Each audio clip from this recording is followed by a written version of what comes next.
Hello, my name is Cody Price, and I just want to welcome everyone. It is now shortly after 1 o'clock, so we'll begin our presentation shortly.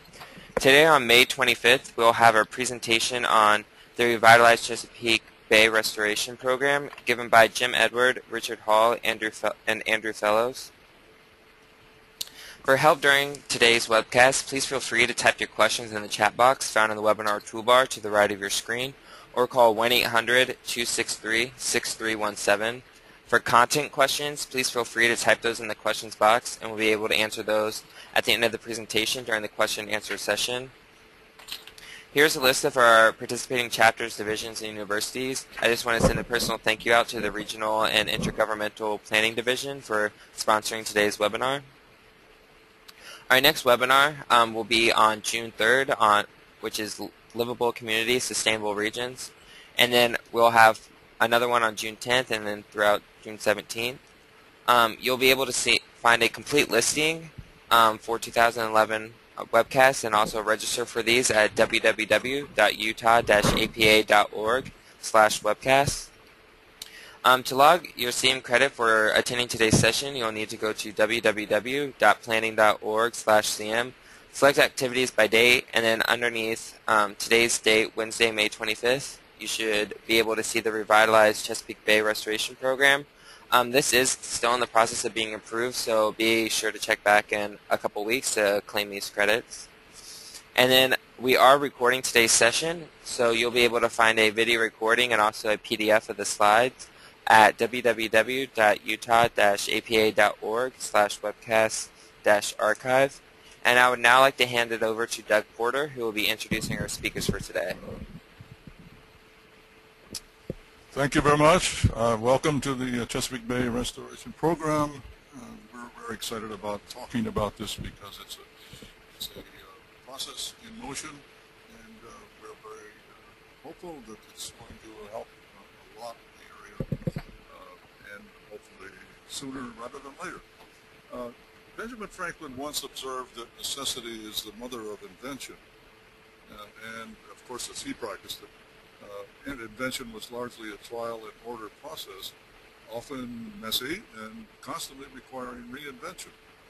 I'm sure he'd be fascinated with the challenges faced by the Chesapeake Bay program for cleaning up the bay. The formation and reformulation of the Chesapeake Bay Regional Partnership over the last 28 years or so has experienced the incredible complexities of pinning down what cleaning up the bay really requires, and of course formulating a realistic process for getting there from here. To meet that challenge, the Chesapeake Bay program has brought together a host of public and quasi-public entities affected by the conditions in the bay. There are 6 states involved: Delaware, Maryland, New York, Pennsylvania, Virginia, and West Virginia, the District of Columbia, the Chesapeake Bay Commission itself, a tri-state legislative body, the U.S. Environmental Protection Agency, representing the federal government, and various participating advisory groups representing citizens, local governments, and the scientific community. Now, of course, the concerns and hopes of these participants are subject to the tugs and pulls of many interests, but in the past 2 years, the program has made substantial headway in establishing time-specific goals and deadlines to intensify the bay's restoration. We're fortunate in today's webinar to have 3 speakers who represent some of the major players in the Chesapeake Bay program. They'll give you a capsule view of their aims and successes, as well as some of the ongoing issues, of course. And I'm sure that they'll generate some penetrating questions. We'd like to start with Jim Edwards, who is Acting Director of the U.S. EPA-Chesapeake Bay Program. And Jim, why don't you take it from there? Okay, thank you very much. Appreciate the opportunity to be here today. As was mentioned, it's been a very challenging 2 years, capping off a program that in fact has been around for well over 25 years.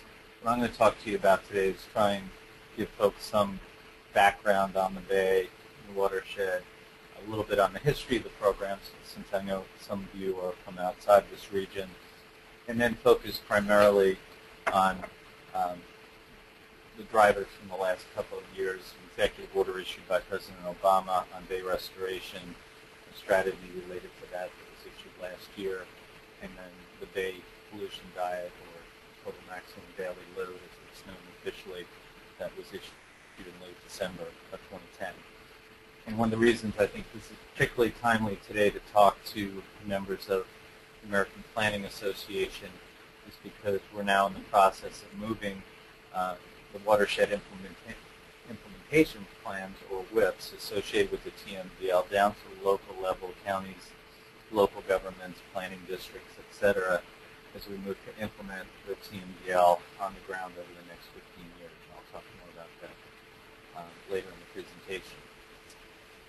Going back to the Bay and the watershed itself, the Bay is the largest estuary in North America with thousands of fish, wildlife, plants. There's been various estimates as to the economic benefit of the Bay, some as high as $1 trillion when we talk about recreational values, fisheries, real estate, etc.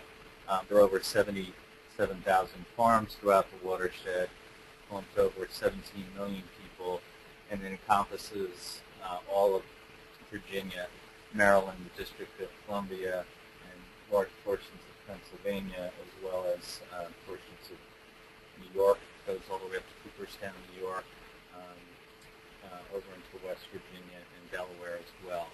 And there are over 1,800 local governments represented throughout the watershed. So again, the planning aspect of this has huge implications.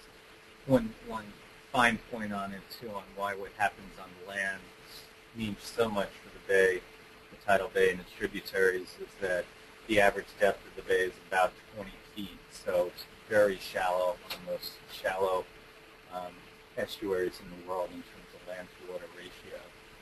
So it's a good point to keep in mind. The ecosystem itself is quite degraded. Over the past 20 years, we've seen declining fish and wildlife populations, obviously poor water quality and loss of habitat, wetlands. There are excessive nutrients and sediment, which are the focus of the TMDL and pollution diet. We've seen approximately a 30% increase in impervious surface over the last 20 years, as well as a loss of much of our natural areas and considerable overharvesting of fisheries.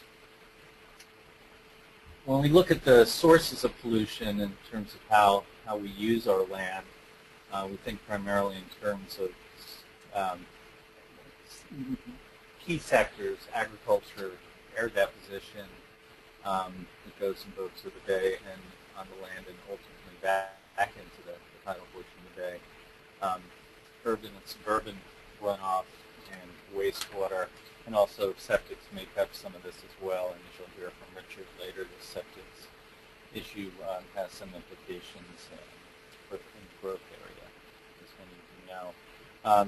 And the Bay TMDLs I'll talk about later focuses mainly on nitrogen, phosphorus, and sediment.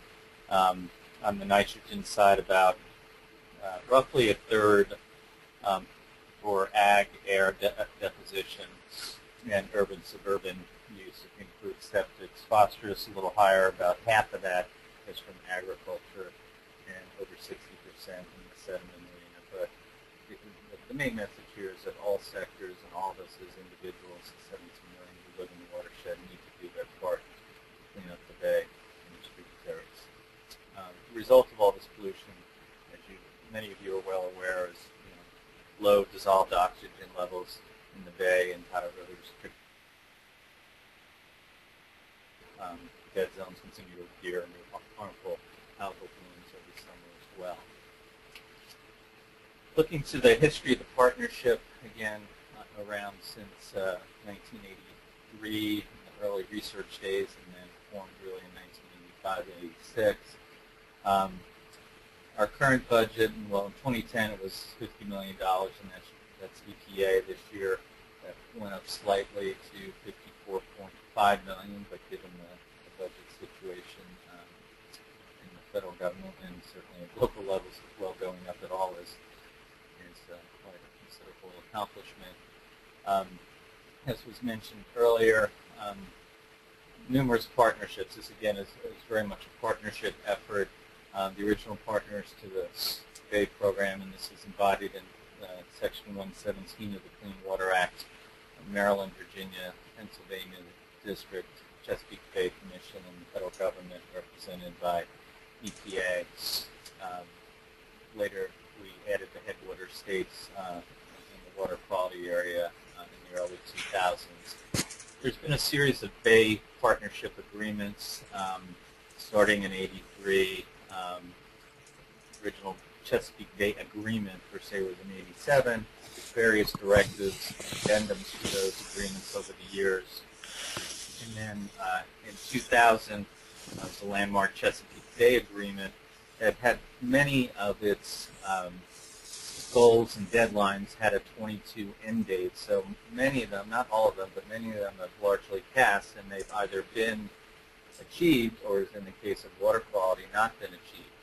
One that's still out there that you'll hear more about from Rich is one on sound land use. Some of its goals were achieved, like land conservation. It's preserving 20% of the land in the watershed by 2010. But others, like reduction of harmful sprawl throughout the watershed by 30%, that was not achieved. It still has a 2012 date, but unlikely to be achieved by any jurisdictions for a variety of reasons that we'll hear more about later. Hey, Jim. Real quick, yes. Would you be able to speak up and into the mic? We are having some complaints about the audio issue. So if you could just make sure that you're speaking directly into the mic, that would be great. Okay. Thanks. This next chart simply shows the organizational structure of the Chesapeake Bay program, rather complex, with an executive council chaired by, currently by EPA Administrator Lisa Jackson. That executive council are the governors of the Bay States, the mayor of the District of Columbia, and the chair of the Chesapeake Bay Commission. The chair of the EC rotates generally on an annual basis, and then there's a principal staff committee, state secretary level under that. A series on the left-hand side of it, advisory committee, citizens, local government, and a scientific and technical advisory committee that advise the partnership. And where it's really run is by these goal implementation teams that you see in the bottom of the chart in blue. There's 6 of those: fisheries, habitat, water quality, healthy watershed, stewardship, and leadership. And those are where a lot of the heavy lifting and work gets done. They're chaired by either state, federal, or NGO partners. What I'd like to focus on mainly now is what I call the Bay Program drivers over the last few years. The first is a settlement agreement. EPA was sued by the Chesapeake Bay Foundation in 2008 and settled with them on a series of primarily water quality related issues related to failing to meet the goals of the previous agreement. So that was settled on May 10th of 2010. And there was the executive order I mentioned earlier that was issued by President Obama was actually the first environmental executive order he issued in his administration. That was on May 12, 2009. 1 year later, we were required to have a cross-agency strategy issued. We did that, and that takes us out to 2025. The other big one is the Chesapeake Bay TMDL, and there's a bit of a typo there. It should be December 29th, 2010, a date I will long remember. But we issued this total maximum daily load that's a guide and working closely with the caps for nitrogen, phosphorus, and sediment that have to be achieved, again, over the next 15 years. The executive order that I mentioned is actually called Protection and Restoration of the Chesapeake Bay. It establishes a federal leadership committee for the Chesapeake Bay that has, at the departmental level, representatives at the secretary level. It is chaired by the EPA administrator, and then also has secretaries from Homeland Security, Department of Agriculture, Commerce, Transportation, Interior, and Defense. We issued the executive order strategy as required 1 year after the executive order was issued, and issued the first annual action plan in September of last year, which committed federal government to over almost $500 million in federal funding to implement the executive order in the first full year of strategy implementation. That's this year, fiscal year 2011. First progress report will be out in 2012. I won't get into a lot of details on the strategy, but this next slide just shows you the basic structure of the document. There are 4 primary goals: water quality, habitat, fish and wildlife, and land and public access. And then 4 what we call supporting strategies: stewardship, environmental markets, climate change, and science. And the goals and outcomes in the strategy, there's 12 outcomes associated with the 4 goals. They all have deadline dates of 2025. We sort of had the driver for the TMDL, which is the 2025 date, and the other goal areas sort of followed that, and we have key outcomes associated which are scheduled to be completed in 2025 for those other areas. But we also have federal agencies committing to 2-year milestones for each of those outcomes, so that we've got a means of measuring progress in shorter bites, more incrementally, so we can hold ourselves accountable on shorter time frames, something we hadn't done very well at in the past. So now switching gears to the Chesapeake Bay TMDL. As was mentioned, the EPA worked extensively with the 6 Bay states and the District of Columbia and issued this TMDL in December, but it was based largely on watershed implementation plans that the states developed in the fall. First in September they had draft plans. We did a draft TMDL, and then final plans upon which we based our final TMDL. There are some federal backstop actions in the final TMDL in cases where we felt the states didn't demonstrate enough state actions and strategies and commitments to meet the TMDL allocations, but there really are only a handful of those in the final TMDL. And it was really shaped by extensive public input over 2 years of public meetings and outreach, over 50 public meetings. We received 14,000 public comments on the TMDL, and it's got the same sort of rigorous accountability measures, these 2-year milestones, these chunks, that the first of which will be committed to in January of this year, where the states come out and say, here's what we're going to get done over the next 2 years. Yes, this is a 15-year effort, but we're committed to doing X, Y, and Z, and stay on the trajectory to meet, make the progress they need to meet in accomplishing actual reductions in nitrogen, phosphorus, and sediments at a rate that will meet the caps that have been put in place in the TMDL. When we talked for this meeting, given the planning nature of it, I wanted to talk a little bit about offsets and trading in the TMDL. That is addressed and provided for in the final TMDL, and it just makes it clear that any new or increased discharges of nitrogen, phosphorus, and sediment can only be authorized through an offset of the new or increased pollutant loads. And each of the states addresses trading and offsets in their watershed implementation plans. We've got a section on it in the final TMDL. The state of the trading programs among the jurisdictions varies fairly wild from well-established to just putting them in place.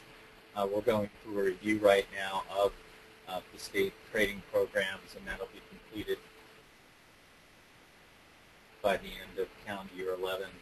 I won't mention these, but in the TMDL there's a series of what we call common elements that set sort of EPA's expectations of what should be contained in a trading program.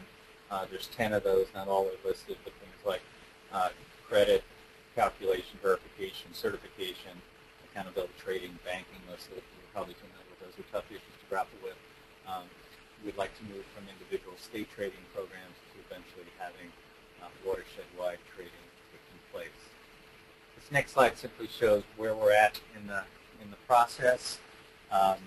Starting back in October of 2009, and we're about here moving into, I mentioned the watershed implementation plans the states developed last fall. We call those Phase 1 WIPs. They're now in the process of developing phase 2 WIPs that are focused more on local planning targets for smaller watersheds or counties.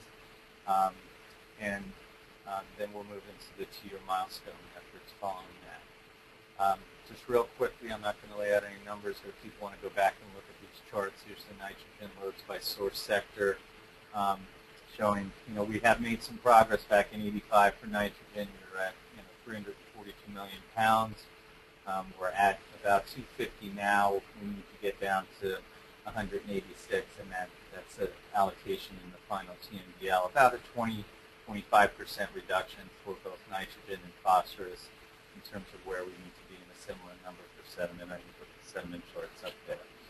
So again, looking at this slide, as we move from phase 1 to phase 2, basically the phase 1 allocations were along the lines of major basins, and they go down to 92, what we call 303D segments. These are the impaired segments under the Clean Water Act. There's 92 of those. That's what the allocations are in the final TMDL and the basis for the phase 1 WIPs. The phase 2 WIPs will be going down to much more local areas, not actual allocations, but what we're calling local area targets. And each state is making a choice of how they determine those. This map shows counties within the watershed, and that's one option, but there are others. Some states are choosing to use conservation districts, others choosing to use planning districts. But the idea is basically to move down to that local level. This shows what it would be like to move from the so-called segment sheds down to planning district commissions in Virginia, just by way of example.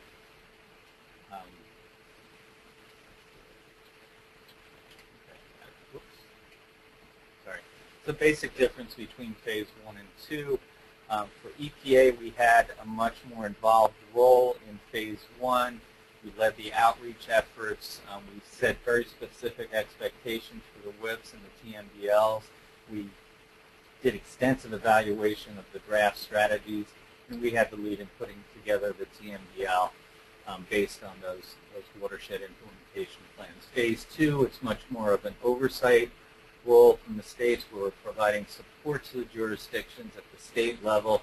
They're working much more closely with the locals, setting their local area targets. We're going to continue to provide grant money to the states, hopefully at the same levels as last year. We're still waiting on our final budget, but we're very hopeful. And also contractor support for WIP development and implementation. And as we move into phase 2, one of the first things the state said is they needed more time, so we moved the deadline dates for phase 2 WIPs back from June of this year to December for the drafts, and to March of next year for the final. It's possible we may need to modify the TMD allocations based on the revised phase 2 WIPs, but we will see when that time comes. So again, we're getting more down to the local level at the phase 2 WIPs.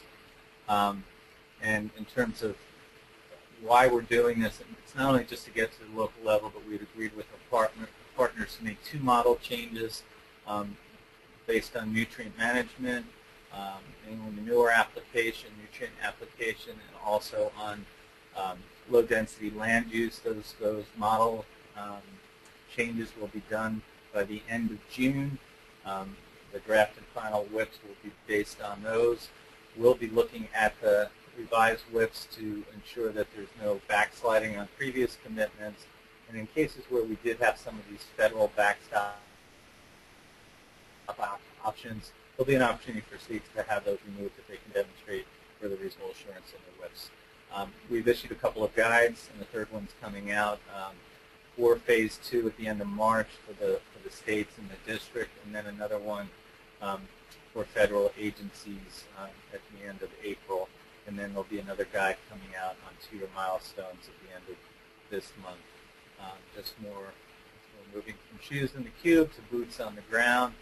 I'm not going to get into these last couple of slides in the interest of time, but just remind folks with this slide that we're talking about a TMDL that has a 15-year timeline that's got 2 major stages between now and 2017, where we're looking to have 60% of the management controls in place to achieve the reductions, and then get the remainder by 2025, 100% of actions on the ground in place by 2025. We also realize that there'll be some time lag after that when you'll actually have an entirely clean bay meeting water quality standards and removed from the impaired waters list, but we want to have all our actions in place at the end of 2025.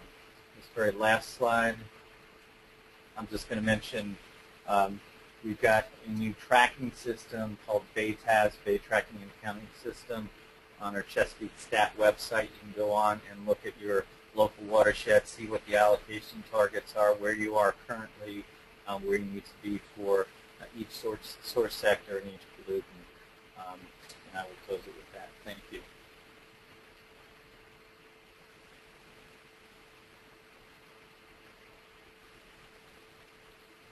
Cody?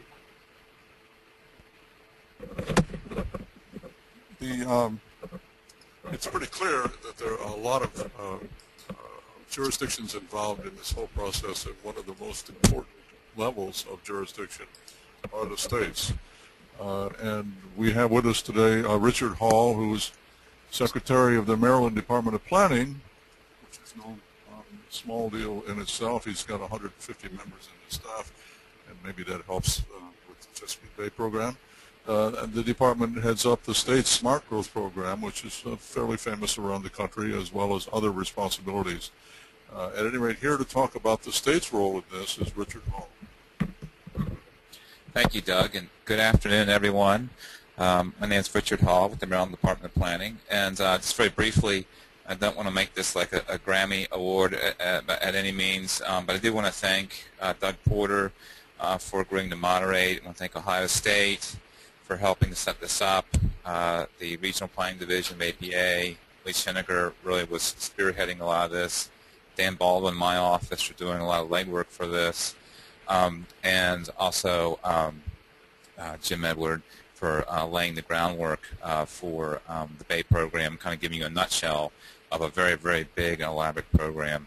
So what I want to do here is to get into Maryland's smart growth efforts as they relate to the Chesapeake Bay program, more specifically moving forward with the TMDLs and the WIPs in the Bay program, and how that relates to our current and emerging growth issues.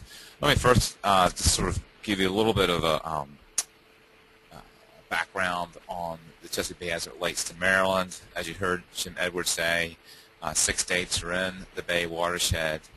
In the case of Maryland, the Chesapeake Bay, for those of you who are not familiar with the state of Maryland, really dominates the shape of the state, dominates much of the culture and mindsets of the state, what side of the bay you live on in Maryland. 95% of Maryland drains to the Chesapeake Bay, so in other words, pretty much the whole state, except for the extreme western part of the state and the extreme eastern part of the state. The Chesapeake Bay has been used for directly and indirectly for almost all of the state's smart growth, land use planning related efforts as a impetus. It's been used as the cause often for moving forward with smart growth, land use planning in the state. So it's very important for a whole host of issues. I'm not going to touch it on today about the history of Maryland and the wastewater treatment plants, the point sources in the Bay program. I'm not going to touch on stormwater management very much. I'm not going to touch on agricultural BMPs management for the Bay. Each of those have their important, elaborate stories in Maryland and Bay program-wide. We're trying to focus on where we are now with smart growth in Maryland, how it relates to the Bay.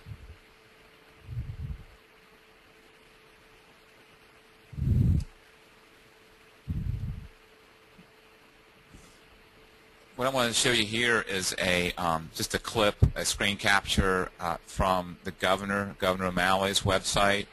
And every governor in Maryland, at least, really figures out how to make the Bay program, his program, link it into the various efforts that particular governor is interested in focusing on. Some focused on the Bay more than others, but there's not ever been a governor in Maryland that's not focused on the Bay.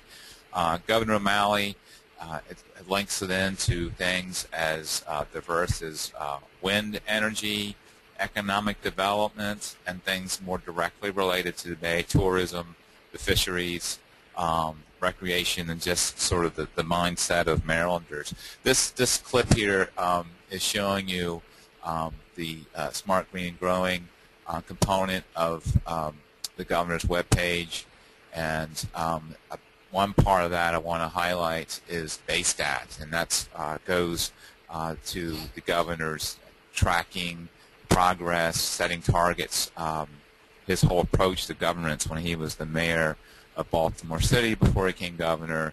He made national news with an effort called CityStat, and that initially started with crime control, tracking potholes, and now when he became governor, he did StateStat, and that's applied to a number of running of state agencies, and we have Baystat for Bay program-related efforts. So we have some growth-related factors in there, but admittedly it does not dominate the Baystat efforts yet, but we have plans to put more growth-related indicators in the Baystat. I wanted to mention that, and that's a site some of you may want to go look at your own pace.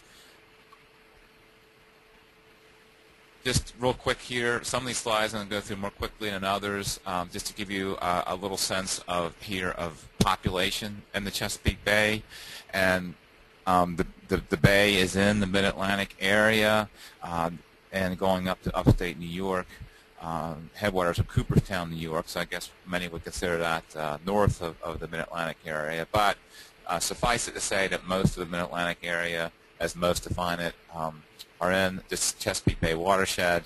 And you can see in the slide here, in 1985, the population was 13.5 million in the Bay Watershed.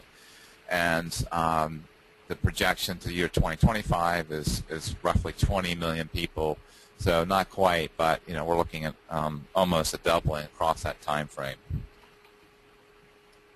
Going to Maryland here, this slide is showing you the state of Maryland, and just to orient you, for those who are not familiar, this is the Washington, D.C. region here. If you can see me moving my cursor on your screen right here, Washington, D.C. region. This is Baltimore City. This is Ocean City on Atlantic Ocean. That's not in the watershed, but just about everything west of that is. So that's just orienting you to the state a tiny bit there. And I guess I should point out, this is the main stem of the Chesapeake Bay, going down here towards the mouth of the bay. And the map itself is showing you very collapsed land use categories, pretty intuitive colors for planners: red, developed land, dark green, forested land. The lighter green may look tan on your screen. Those are agricultural lands in 1973 with a population of 3.9 million, and that equated to 1.2 million households. I'm going to jump across a little time frame here, going to 2010, basically current times. You see a population of 5.8 million people and 2.2 million households. And you can see obviously that we have more acres of developed land. Now I'm going to jump to two scenarios here in the year 2030 using our growth model, and you're going to see again more of a smart growth scenario compared to a current trends business as usual scenario in the year 2035. Population in both these scenarios is 6.8 people, so we're growing by roughly 1 million people in the next 25 years, and roughly 2.7 million households. This is the current development trends, and this is a smart growth scenario that we've run. We've run lots of scenarios. This is one of the ones we think is a somewhat more realistic, doable smart growth scenario without pushing the envelope in a tremendous way. I won't get into details now, but the details of that scenario. But you can definitely see going back and forth here, if I can do that, yeah. And these are both 2035 projections. You can see the difference in the amount of acres consumed. And showing you that in a probably easier way to see it at this scale, you're seeing two big red squares on the map there, and they represent the differential in new acres of developed land accommodating the same population. Again, roughly 1 million new people to Maryland. And under a current program scenario, we consume 560,000 new acres of land between now and 2035. Under a smart growth scenario, we consume roughly 160,000 acres of new developed land for the same number of households. And just by way of reference, trying to kill a few birds with one stone with this slide, what this slide is showing you is the orange or darker yellow on this map are smart growth areas, also known as priority funding areas from the 1997 Smart Growth Law. Those are basically the state's growth areas that coincide, for the most part, to local government growth areas. Doug Porter, by the way, did a report on this about a year or so after the law passed, and it's on the Able Foundation's web page, and that might be of interest to read because many of the things that he pointed out about the program have come true over the years. So, that might be something for further reading. Back to the map. The green areas are what we call protected lands. Those are areas that are parks, or easements, agricultural easements, what have you. And then the rest are areas that are a mix of things. Sometimes some of the rural areas are well protected, sometimes they're not. So you have a little bit of everything in this tan area. So you've got the green areas, protected lands, can't be built. The mustard or dark orange color, those are smart growth areas. Those are mostly sewered. And then you have the tan areas, which are a little bit of everything else. I'm not going to spend much time on this slide. I think Jim Edward covered it pretty well. Suffice it to say that we are on our way in Maryland and developing the TMDLs, total maximum daily loads, and the corresponding WIPs, watershed implementation plans. It's to us, in many ways, it's a extension, significant extension, and I guess one to say more serious version of the tributary strategies we've had in place for a number of years. We are beginning to enter phase 2 of the WIPs, and I think things will get a lot more interesting in the coming year. The phase 1 WIP was pulled together without a ton of controversy in Maryland. Really what it is, in my view, is pulling together a tighter manifestation of our loads, our nutrient pollution loads, and our goals and benchmarks and targets. Phase 2 is when we're drilling down at the county scale in Maryland. We've developed a team at the county scale, so we have local stakeholders, especially local governments, and seeing how these goals manifest themselves at the county scale. So like I said, that's going to make things a lot more interesting. The other thing I'll point out is that I would argue that for the first time, and this is part of the reason for this whole webinar in my mind, for the first time we have we're working to truly integrate smart growth goals and the true effects of a range of development types into the Bay program's goals and measures. For a very long time, in my view, sprawl development's gotten a free ride, and this is not just within the Chesapeake Bay Watershed. It's the way our national water quality laws work. For the most part, sprawl has gotten a free ride as far as its impacts to our local streams, rivers, and the Bay. And we're hoping to try to level the playing field to some degree as we move forward with the Bay program in Maryland. And this next slide is showing you, and these are things that most planners know, but when you look like Maryland, we have some of the most advanced wastewater treatment plants in the nation serving our smart growth areas, and we still have septic systems with 50-year-old technology being put in the ground. It's really something we feel is an important loophole to address on several fronts, one of which at least beginning to account for it. And I think most of us, again, as planners, know that sometimes the right thing can be harder to do and the wrong thing's easier to do, and I think that really is the case with sprawl development in the Bay. The Bay program has made some attempts in the past to address sprawl development. I think the most prominent one was in the 2000 agreement of the Bay program. The Bay program's updated every 5 or so years. And in the 2000 agreement, there was a sound land use goal that was established. And by the time that goal got established and discussions were had across the Bay watershed and even in Maryland about how to measure it, interest in it kind of waned.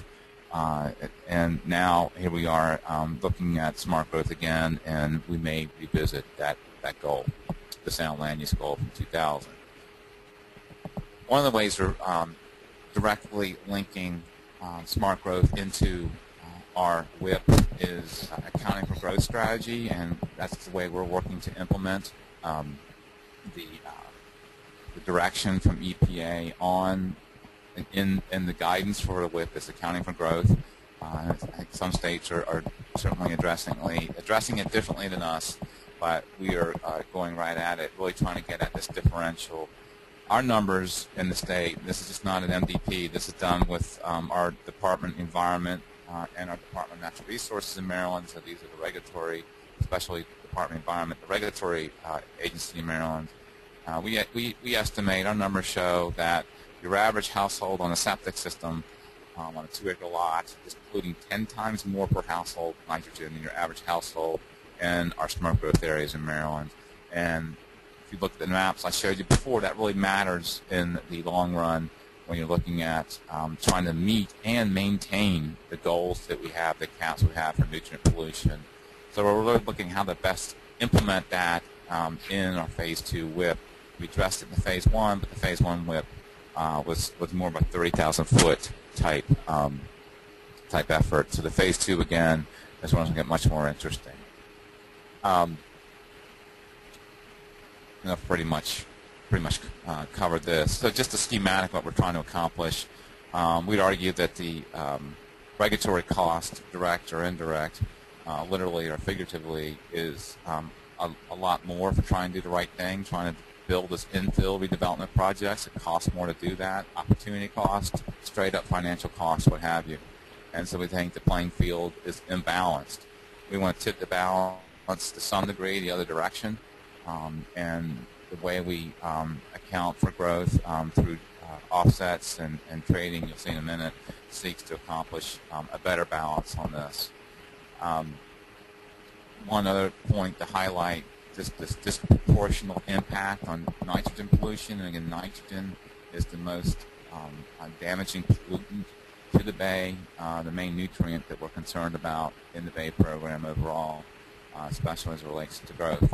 So what we're looking at in the next 25 years is the amount of units we're going to grow by is roughly 500,000 units, just under 500,000. And looking forward, we're looking at the pollution, nitrogen pollution from new growth. We have a situation where roughly a quarter of the growth is in septic systems. That's been our trend, and that's our projection. Roughly a quarter of the growth will be on septic systems, on sprawl development. But that quarter of the total growth will account for 3/4 of the new projected nitrogen pollution from development. So we've got 1/4 of the universe causing 3/4 of the problem, and that's something we feel is important to address.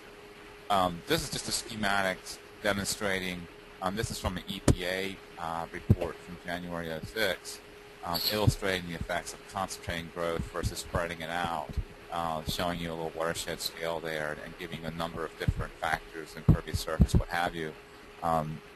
Again, you can look back later and find this report online, and if you're interested in this subject, I think this is a good EPA-developed report that elaborates on some of these kind of concepts.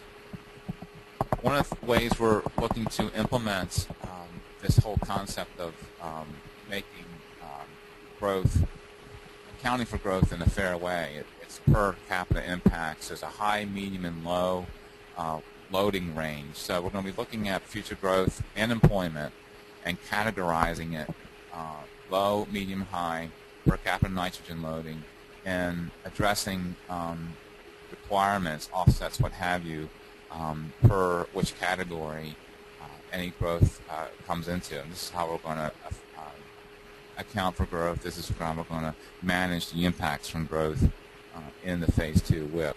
We have not yet decided exactly what types of development we put on these categories. That's something we're actively working on right now. Generally, our concept is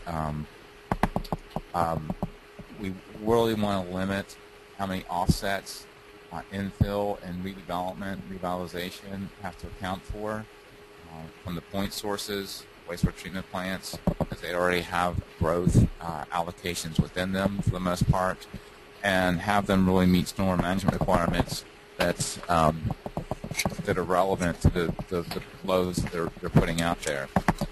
And correspondingly, for the first time, we really want to account for the disproportionate loads coming from sprawl development, the larger lot sizes, and the septic systems, and have that type of development, which obviously being the low category or high, per capita impacts, have them pay the true cost, if you will, of the pollution they're generating. So we want to incorporate this into the Phase 2 WIP. We want to make sure it's adequately addressed in the and an effort I'm going to talk about briefly in just a second, Plan Maryland, which is a state smart growth plan strategy. And again, make sure that our offsets are properly set for the type of growth impacts that any type of development is having, and that we don't penalize folks for doing the right thing. Just to give you an idea of on the ground what we're looking at. On average, roughly on average, it varies by jurisdiction, obviously.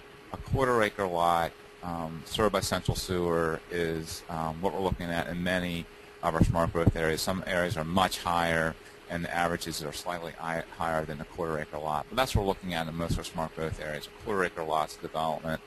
And then the average lot size outside of our smart growth areas ranges around 2, sometimes a little more than 2-acre lots on the septic system. And like I said before, the differential is a 10-fold differential in the nitrogen pollution from a house on 2-acre lot and septic system versus a house on quarter-acre lot in a growth area. So this what we're working on now is Plan Maryland on the smart growth side, and in general what it does is it builds on the decades of smart growth programs, some directly, others indirectly related to smart growth at state level, integrating that with what we have going on at the local level, and coming up for the first time ever in the state a smart growth strategy, smart growth playbook. We've never had such a thing. About a year ago, a little more than a year ago, Planning Magazine sort of checked in, if you will, on the progress of planning in Maryland, and talked about our smart growth efforts. And this is just a lift, if you will, from that magazine. And many of you probably saw that, being good Planning Magazine readers. Just about finished here. What is Plan Maryland? Again, what I mentioned before in a nutshell, it really takes our existing programs, better integrates them, helps identify gaps, better targets areas for redevelopment and for land preservation. And this document, the draft has been out for about 2 weeks. We have it out for a 120-day comment period. It's on our webpage at plan.maryland, spelled the whole word out, .gov. And I will just finish up with having some open houses. All those can be found at the same website location.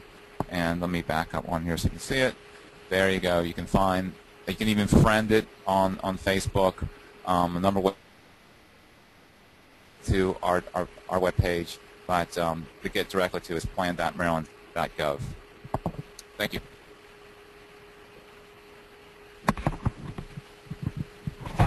Thank you, Rich. There's a lot to absorb there. The state of Maryland is really doing a tremendous job in trying to tackle this problem, or the problems, I should say, of the Bay. Now we turn to Andrew Fellows, who's an expert in water resources. He's worked for the Clean Water Action Fund since the 1990s and served as Deputy Director of the Save Our Streams program in Maryland.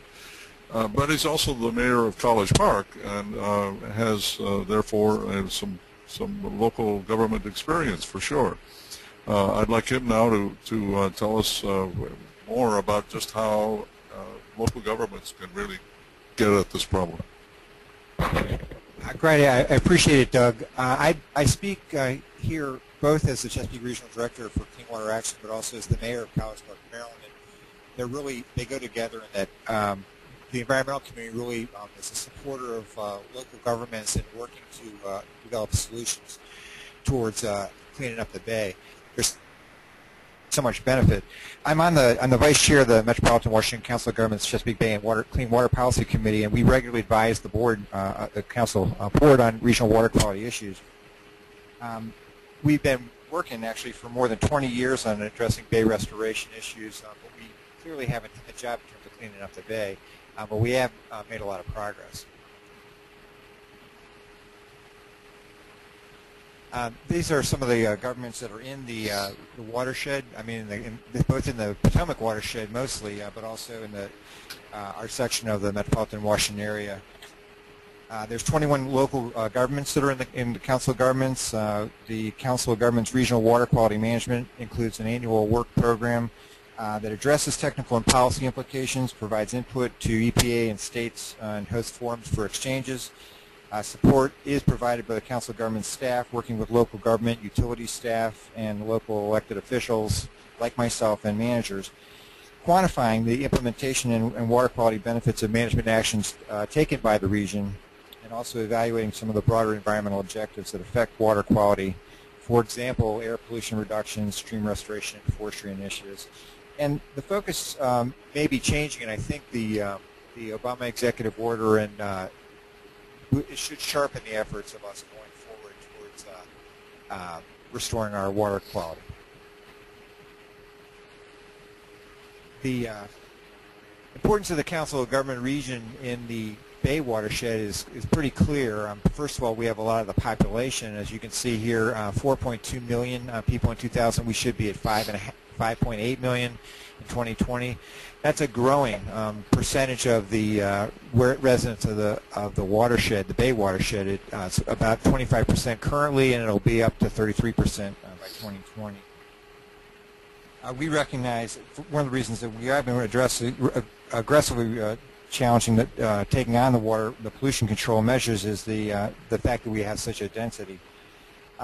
We also have a legacy burden of the development over the years, and it's really been a failure, as Rich Hall, as the Secretary said, a failure to accurately, to appropriately capturing some of the development costs on the water quality and giving a free ride to some of the development that's happened.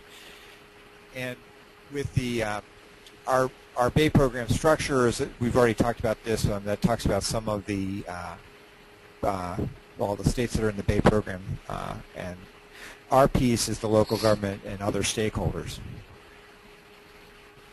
I'm going to just briefly say this is a transition for local governments.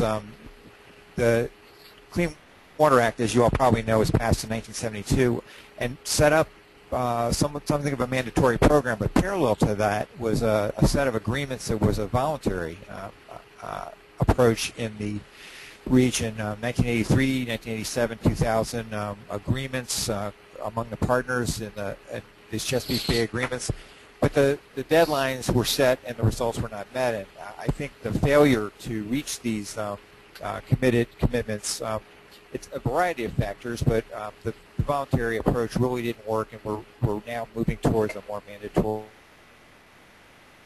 I think it will really sharpen the focus and get the job done.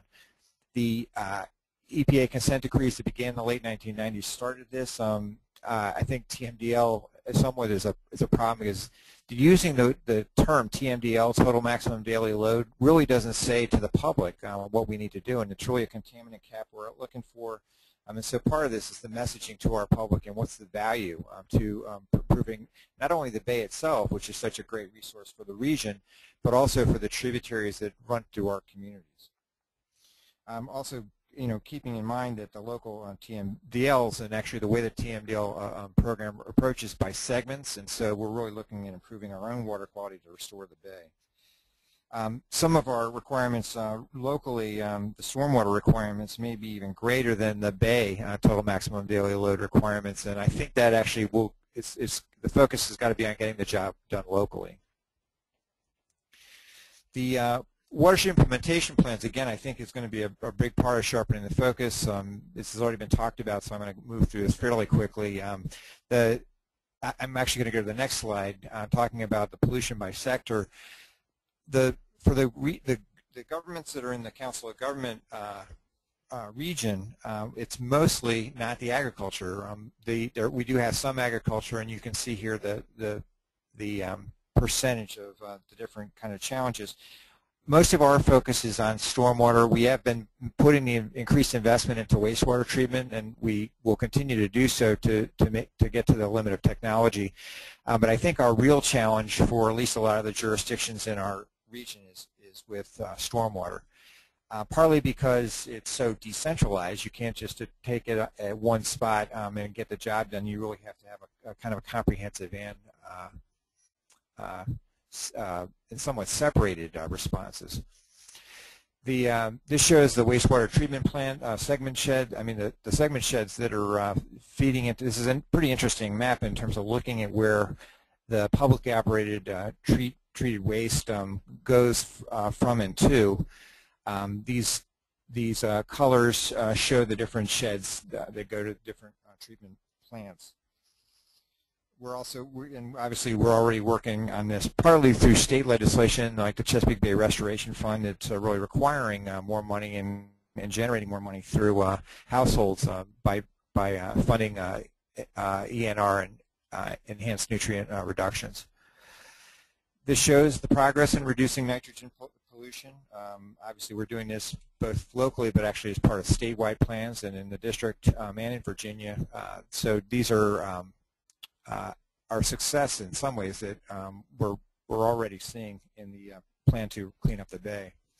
We still have a long way to go, and part of the issue is the cost factor for this kind of money that we're putting into reducing the wastewater flow is only a part of the cost, because you also need to address stormwater, and these costs tend to be shared by some of the same treatment facilities or utilities.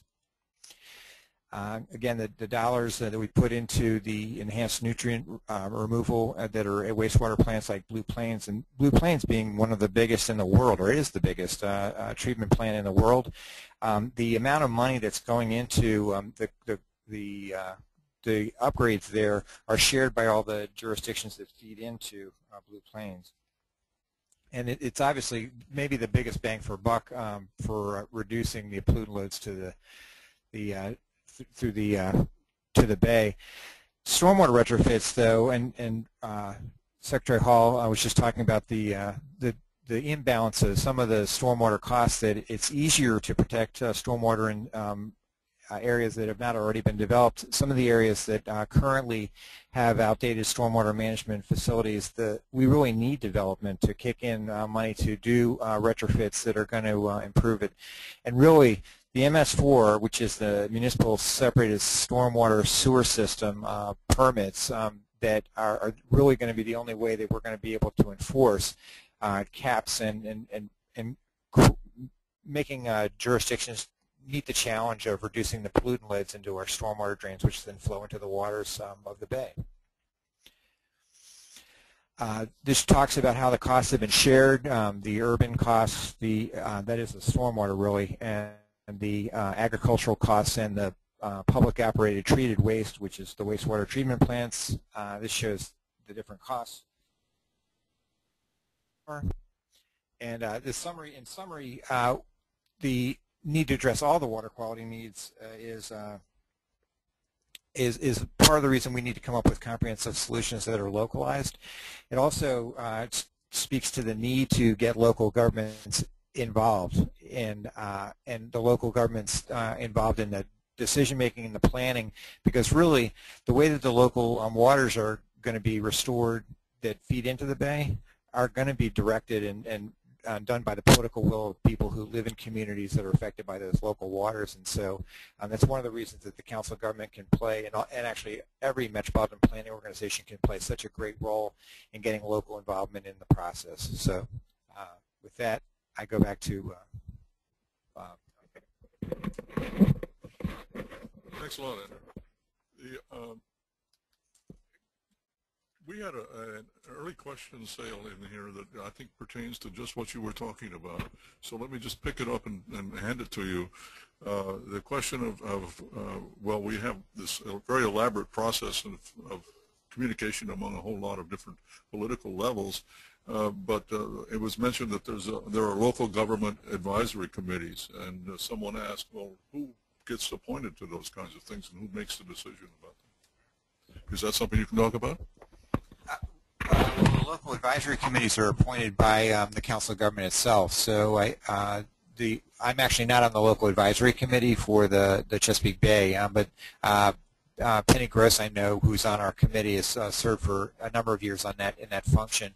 And I think that for those of us local elected officials who are working together in metropolitan planning organization committees, we get to know each other, but also pick some of the best to represent us in the more regional efforts. Do we have, yes, we do have some questions up here. Let's see. Someone wants to know, again, and I don't think you just mentioned this, what a TMDL is. It struck me that that's probably one of the worst combinations of letters that you could imagine, especially if you have to say it over and over again. But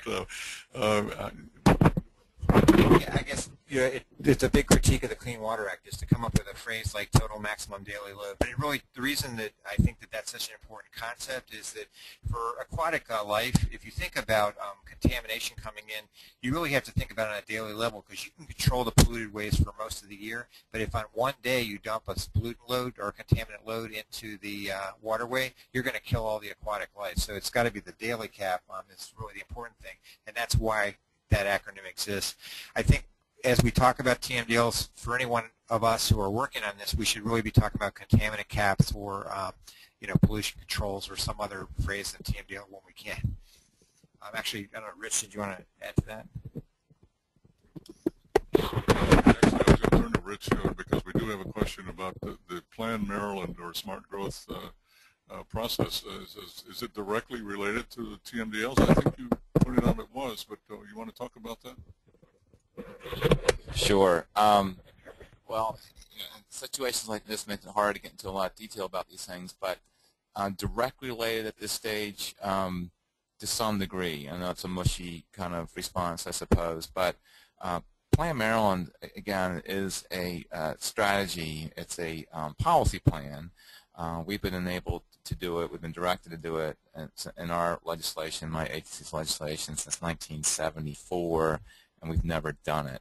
And again, it's a policy plan, and I view it as a strategy for connecting existing and potentially new ones at the right time, smart growth programs. We want to link it and its concepts to the TMDLs and the WIPs in ways that I generally went over in my presentation to make sure that we are addressing growth impacts on the watersheds, and also addressing how the nutrient requirements, nutrient management requirements may affect growth, and it goes both ways. So again, the other side of the coin, so to speak, we want to ensure that we don't have a wastewater treatment plant shut down, for example, because of the caps on nutrient pollution, and have what would be smart growth deflected outside because we haven't sort of thought ahead of where new growth will go and haven't planned for that in our wastewater treatment plants. And like I said before, we want to make sure, try to get after this loophole, those 2-acre lots on septic systems that haven't been very well managed in Maryland or in many other places for that matter. Thanks, Rich. Let's see. We've had questions about will these presentations be available, and yes, you'll be able to find a copy. And I don't know what, I'm not about to spell out that that long Yeah, I suspect it's you can find find it on the internet, and Jennifer at the organization here that's sponsoring this can certainly help do that. Where you registered? Well, and I will be going over that at the end of the presentation as well. Okay, that's great. There is a question about hydrofracking for natural gas in the watershed. I'm not sure how we can address that here. Is anybody ready to do that? I don't think so. I just want to mention that fracking is going to it will have impacts on the bay, but it particularly has impacts on drinking waters, both for people who are in areas that may have well water that are fed by it, but also downstream. So if there's fracking going on in the upper Potomac, it's going to go into the drinking water intakes in the Washington Metropolitan region. So that's why it's a concern for the Council of Governments and of course, the bay. Okay, well, thanks. Let's see. I think there's someone who asked a question: what would be the 3 most important lessons to be learned from the accomplishments? I can't say it. On the Chesapeake Bay, and maybe each of you could take a whack at that. But the question is, this is a learning process. It's been going on now for 25, 26, 27 years. And what do you think you know now that is really important to carry on? Rich, do you want to try that?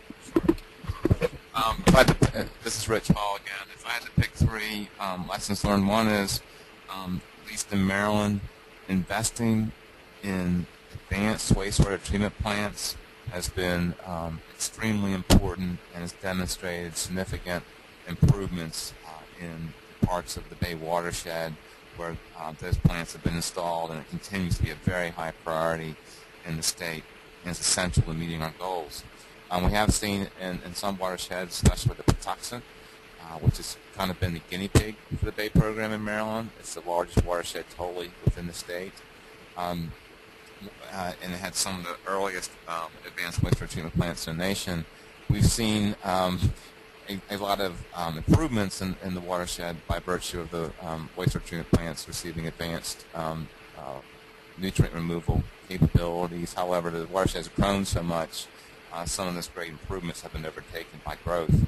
So that's one thing to think about. The other is the cost, if you will, of not addressing sprawl development and its impacts. That is what I focused a lot of my comments on before, and I think it's very important, not only in Maryland, but in any growing area. Who cares about land use? Who cares about water quality? And the other is and this always comes up, but can never be overemphasized, and that is well-developed and broad outreach that points out these issues and gets folks engaged in these issues and the appropriate sectors and bringing them together. Jim, can I answer that as well? Am I on? Yes. Hello? Okay. Yes. Yeah, this is Jim Edward. I think one of the things we've learned after 25 to 30 years of running the partnership is that voluntary approaches alone can't do it all. There needs to be an appropriate mix of voluntary and regulatory measures in order to get us where we need to be. We've had some recent success outside the water quality arena with the crab population and the regulations in Maryland and Virginia that have been a major contributor to the increased crab population. So that's one example, and hopefully the TMDL will prove to be another example, working together with voluntary efforts to make the progress we need to make. Second, all sectors of the economy, individuals need to be involved and do their part. We can't single one source out. We're all at different places, and depending on where you are in the watershed, you all make, each sector makes its varying contributions, but whenever we're talking particularly to a certain sector, whether it's ag or municipal treatment facilities, there tends to be this thought that we're somehow being singled out, but that's not the case. everyone needs to do their part. And then the last thing would be the whole cost-benefit issue. There tends to be an enormous focus on the cost of the restoration effort, and there's no question there's potentially very high cost tag on it monetarily. But the benefits of having a clean bay as a driver for the economy, whether it's tourism or fisheries or housing and land use and recreation, are enormous. And we'll be working over the next year or two, EPA with its partners, to put together a benefit study on the value and benefits of the clean bay. And this is Andrew Fellows, and just to add to that, for College Park residents, I think it's both the value of improving the bay, but also the Potomac River, the Anacostia River, and the creeks that flow through our community, and focusing on the benefits, and that we can do quality growth and do water restoration at the same time. It's not an either-or. I'd say that the planning sort of portion of this is really one of the lessons learned, is that only federal, state, and local partnerships are going to work. We can't do it just with one of the sectors. And then finally, that I just will agree that a mandatory approach is, you got to have some mandatory aspect to it. It can't just be voluntary. There are a couple of questions that really relate to the Hey, Doug, can you repeat the question, because we cannot hear you? Okay, yes, I'm going to repeat the question. As a matter of fact, I was just getting there. Here we go. Somebody asked, how does the Council of Governments fund the water quality program? And then there was a question about the local, from Florida, they feel that they have less and less support for environmental commitments. How do the local governments within the watershed really expect to pursue this whole plan?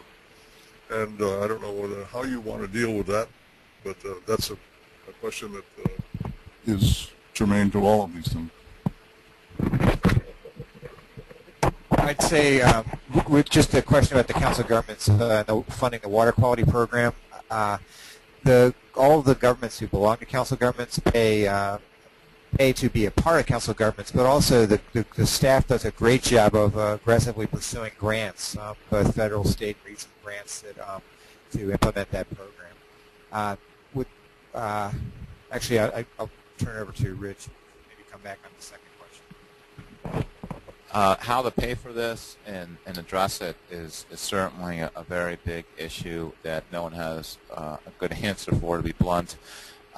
We're trying to wrestle with it at the state level by looking at enhancing our existing what we call bay restoration fee. Others call it the flush fee. That's been in place since I think 05 or 04 session of the Maryland General Assembly. So increasing that, it's a monthly. It's paid. It's roughly $30 a month, $30 a year, excuse me, that Marylanders pay. So there's talk of increasing that. More and more encouragement, nudging, pressure to create stormwater utilities across the state. There's a very few number of jurisdictions that currently have that, but there's more effort to try to facilitate local governments creating those. Many local governments, as they learn more about the Phase 2 TMDL and what the implications are of that for the jurisdictions, are increasingly concerned. And it's going to be a lot of work, and that's why I was alluding to it earlier, maybe oversimplifying it in my presentation, saying it's going to get interesting in Phase 2 of these whips over the next year. In terms of local governments recognize, Andrew Fellows again. This is, it really,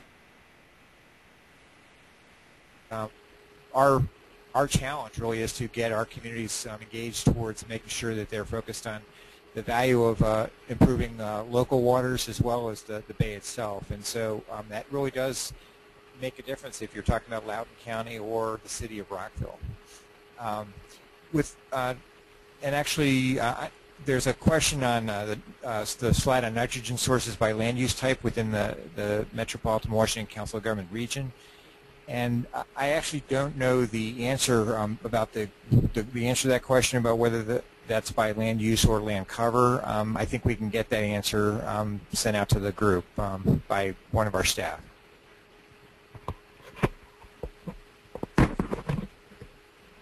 Watching these questions flick in here. There's let's see, there was a question that referred to farming that asked about can you discuss how agriculture can reduce their P&N levels through various kinds of solutions to addressing the impediments to improvements. I'm not quite sure how to translate that question, but certainly the whole farmland impacts on the bay are a major concern around here. Do you want to try that one? Or perhaps I ought to get Jim Edwards into this I'm happy discussion. to address that. I'm not in the room there, so happy to address that one. EPA and the states work very closely with U.S. Department of Agriculture, particularly the Natural Resources Conservation Service, and we're fortunate in the Bay to have the Chesapeake Bay Watershed initiative, which is a targeted pot of funding over a 5-year period that finishes next year, but a carved out piece of funding over $400 million to fund particular best management practices for nutrient and phosphorus reduction for farmers in the Chesapeake Bay Watershed that come forward and want to take advantage of this funding for these specific practices. So that's in addition to other funding that would be available in other programs that offered throughout, not just NRCS, but FSA and other USDA agencies. So there's those government-funded efforts through USDA that are happening within the watershed. But the farming community has also made a point that they voluntarily undertake a lot of practices that are not cost-shared either by the federal or state agricultural agencies, and we are working with them currently to give them credit, if you will, in our models that account for gluten load reductions through the WIPs over the next 15 years to actually account for these non-cost share practices if they can be verified that they're actually out there and happening on the ground. So that's a new part of the process on the non-cost share efforts to take into account other activities that farmers are doing, not just ones that receive government funding.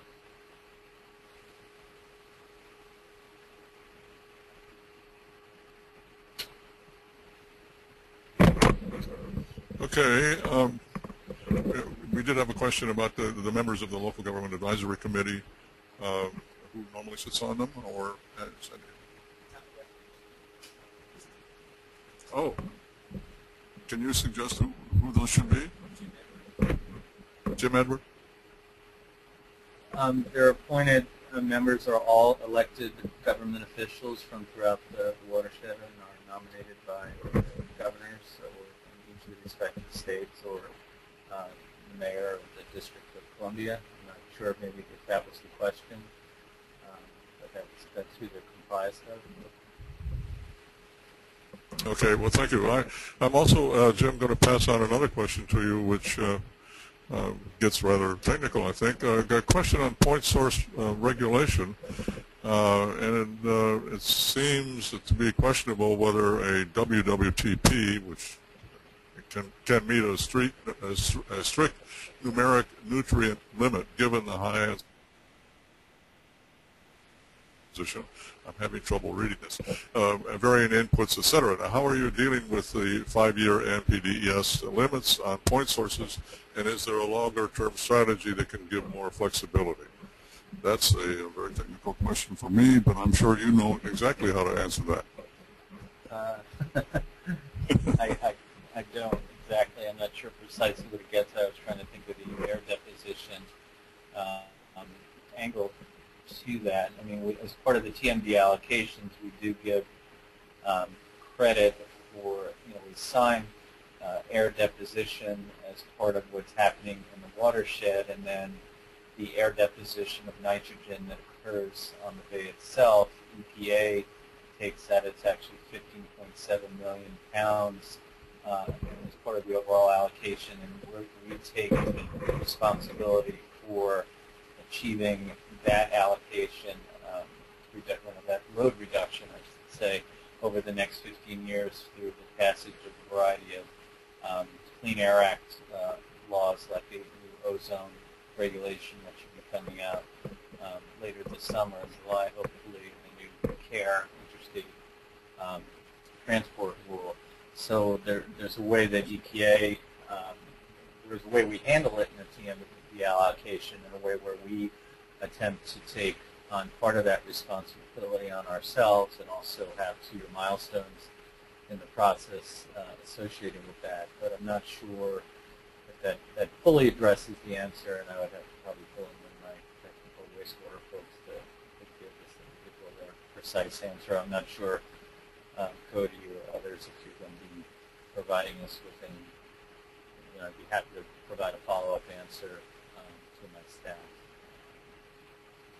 with more detail on that. All right, well, thanks. I haven't seen a question come by. Do we have some more here? Oh, okay. We talked a little bit about nutrient management plans for farms, and somebody asked, can't farms submit a nutrient management plan through the local USDA office, which knows how to design those to lower the pollutants from agricultural runoff? I think that's probably the case. This is not my specific area, but I do know that in Maryland, the Cooperative Extension Service that's associated with the University of Maryland works with the local soil water conservation districts on the nutrient management plans. There have been requirements of nutrient management plans in Maryland for several years. Our Maryland Department of Agriculture tracks those with its other partners, Cooperative Extension and the local soil conservation districts, working with the farmers. So that is something that does happen in Maryland, and that kind of thing is tracked in that BayStat effort I mentioned at the beginning of my talk.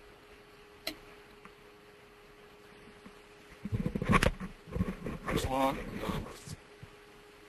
Another question, which is similar in some ways to what we were just talking about.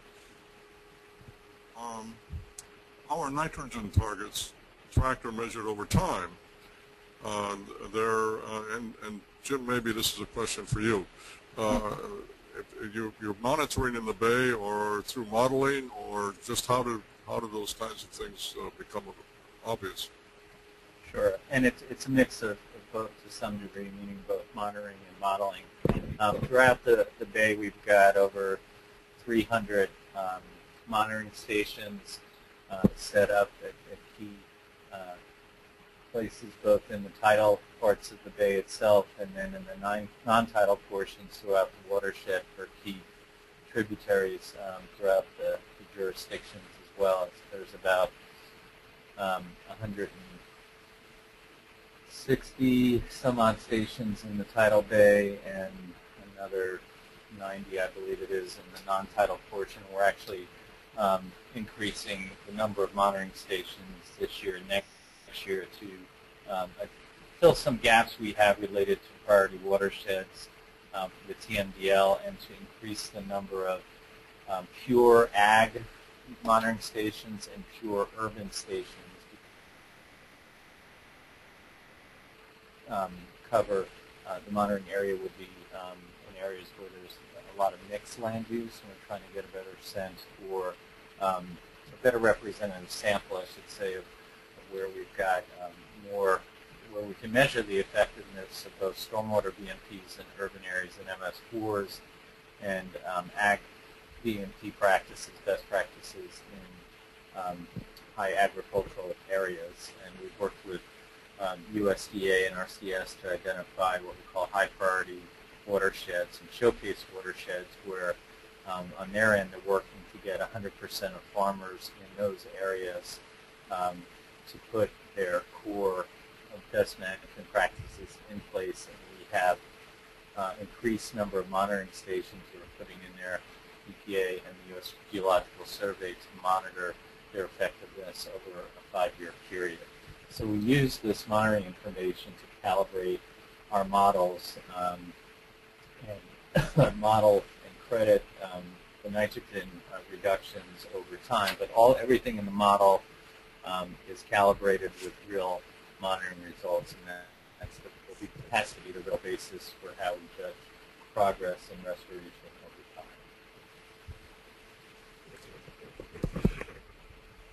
Thanks a lot. We've got another question which I think Rich Hall can respond to. The question is, I agree that concentrated growth on sewer is best for development that is served by septic systems, though. Wouldn't that require the use of nitrogen-removing septic systems that achieve greater than 90% removal of nitrogen, et cetera, et cetera? The nitrogen reduction would be equal to or greater than that that is achieved on the sewer. Thanks, Doug, and Dave Brownlee, doing good stuff down there in Calvert County. I appreciate the question. Maryland has roughly 430,000 septic systems in the ground now.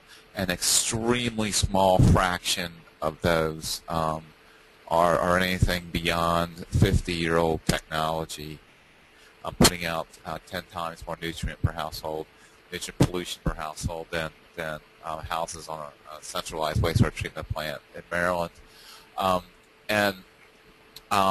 Certainly, certain local governments and within Maryland's critical area, advanced septic systems have to be installed. Now, I'm sure there is some rocket science septic system out there that might get 90% reduction, but the septic systems that are required to be installed currently in the few areas where they are required to be installed in Maryland roughly do still pollute twice as much, instead of 10 times as much, still pollute twice as much as a household in a smart growth area. So certainly, if you're going to have development of septic systems, and we always will, we recognize that. I agree that it should be on nutrient-removing system.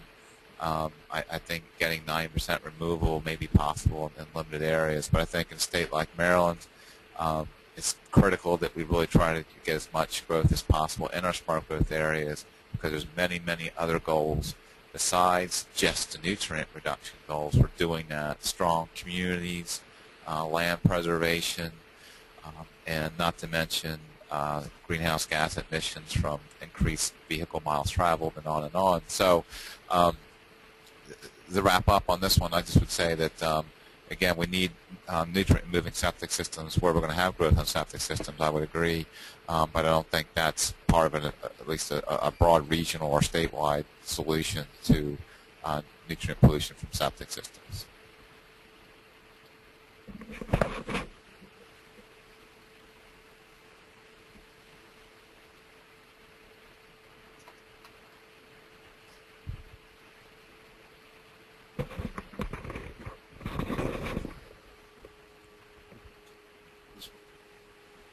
Okay. We're looking here at the questions and trying to decide what we can deal with. Let's see. Is one of the bases of the TMDLs the amount of impervious area within a given watershed? How can this be true in new development, with new development that requires a sophisticated treatment train prior to releasing runoff from a development? Certainly in the green sense. We must monitor the runoff, leaving them for turbidity, nitrogen, phosphorus, etc. Shouldn't we require additional, do we have to require, or shouldn't we require additional management possibilities. Just a minute.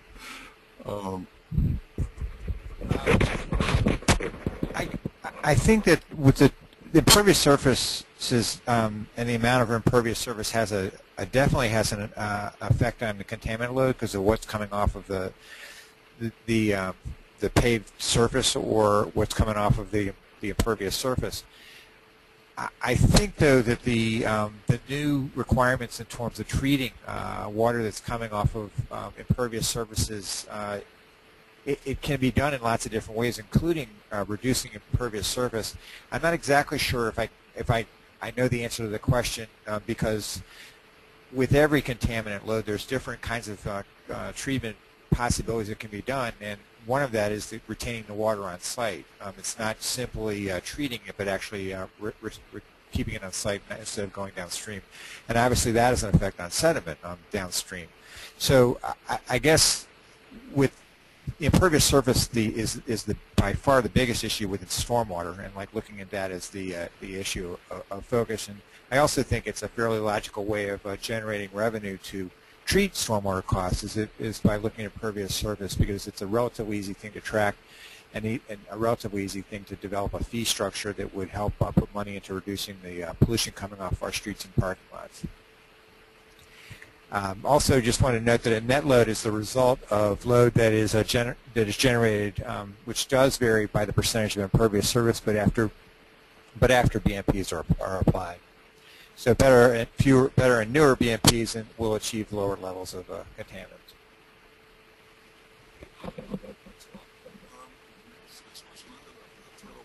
Rich, and it really starts with the supposition that you don't want to decide where people can live, and you don't want and you'd like to see them have the freedom to go any place they want to, I guess. The question is, shouldn't we require additional septic tank controls rather than determine where people can live based on where the sewer areas exist? That somehow seems un-American to this question here. Rich, do you want to go with that? Maybe not at the political level. Well, this won't be the first time that a good planner has been accused of being un-American, but it won't be the last. But we're not really into telling people where they should live. But let's just start with the goal of having growth, treating growth equally in the what they have to address, what their waste they have to manage. And in this instance, and I go on about the cost of public services, the sprawl development, but for the topic here today and now about nutrient pollution from sprawl development, at least in Maryland, there's a huge differential, as I think I have beaten into the ground by now, and we think it's time that we try to level the playing field. This is an equity issue to some degree on those that are on the 2-acre lots on septic systems. We're not outlawing that, but we think if you're going to live out there, that it's high time that we account for what those true rates of pollution really are when this has been under the radar for the most part up until now. There's many other facets to different things government does and doesn't do, the effects where people live. But in a state like Maryland, we have 1 million new Marylanders in the next 25 years, and where those people live, work, and play dramatically affects a number of things, not the least of which is the bay, local streams and rivers, our communities, and what have you. So the goal here is to really reduce nutrient pollution, and the most effective way to do that as it relates to growth is through smart growth.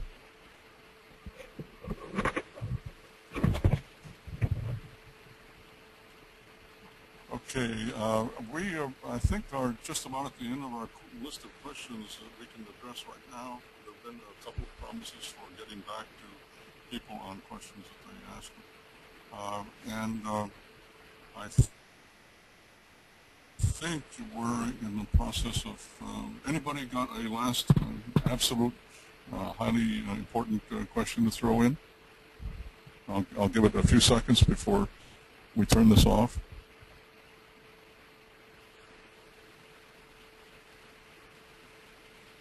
Okay, well, I think we'll draw this to a close then, and thank you all for listening, and I hope that you learned as much as I did. Cody is going to be coming on now with some last-minute instructions. Yes, thank you, Doug, and thank you for today's presentation. For those of you that are still in attendance, I just want to go over some few reminders. First off, to log your CM credit for attending today's session, you'll need to go to www.planning.org/CM, and then underneath activities by date, you'll see, and then underneath Wednesday, May 25th, you'll see the Revitalized Chesapeake Bay Restoration Program. However, this is still in the process of being approved, so be sure to check back in a few weeks to log your CM credits for this event. And then, as I was saying earlier, we are recording today's session, so you'll be able to find a video recording and a 6-slide per page PDF of today's webinar at www.utah-apa.org/webcast-archive, and this should be up by Monday. So again, this concludes today's session. I just want to thank you all again.